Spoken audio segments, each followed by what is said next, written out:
Как можно использовать аэрограф? Мне необходимо загрунтовать локальные места, чтобы не пользоваться большим пуликом.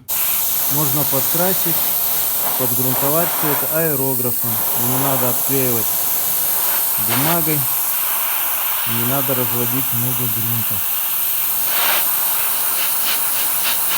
Все грунтуется достаточно быстро, экономно.